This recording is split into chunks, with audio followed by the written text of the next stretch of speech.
না ভাই, পটল আর খাবো না। পটল খেয়ে খেয়ে একদম যেন অরুচি ধরে গেছে, পটল আর খাবো না। আরে বাবা, এই রেসিপিটা তো দেখুন, পটলটা কীরকম কী রান্না করেছি। এই রেসিপিটা দেখার পরে আবারও বাজারে গিয়ে পটল নিয়ে আসবেন।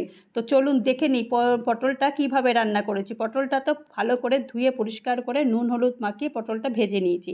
একটা মশলা তৈরি করবে, এখানে আদা বাটা দিয়ে দিয়েছি, একটু লাল লঙ্কার গুঁড়ো দিয়েছি, কাশ্মীরি লাল লঙ্কার গুঁড়ো দিয়েছি, জিরের গুঁড়ো দিয়েছি, আর একটু হলুদ দিয়ে মশলাটা রেডি করে রেখে দিয়েছি।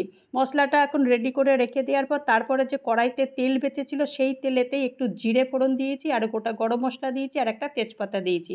দিয়ে দেওয়ার পর তারপরে যে মশলাটা তৈরি করে রেখেছিলাম সেই মশলাটা আমি দিয়ে দেবো। মশলাটা দেওয়ার পরে একটু কাজু আর একটুখানি দই আমি একসঙ্গে পেস্ট করে রেখেছিলাম সেইটাও দিয়ে দেবো। একসঙ্গে দিয়ে ভালো করে মশলাটা কষাবো।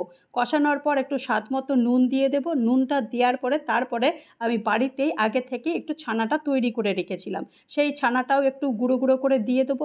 দিয়ে দেওয়ার পর তারপরে ভালো করে কষিয়ে টষিয়ে নেওয়ার পর তারপরে ভেজে রাখা পটল সেটাও দিয়ে দেবো। দিয়ে ভালো করে একটু নেড়ে চেড়ে জল টল দিয়ে একটু ঢাকনাটা বন্ধ করে দেবো। তবে ঢাকনাটা বেশিক্ষণ বন্ধ করব না, এই 5 মিনিটের মতো ঢাকনা বন্ধ করার পর দিয়ে তারপরে খুলে একটুখানি গরম মশলা আর একটু ঘি দিয়ে গরম গরম গরম ভাতে পরিবেশন করুন।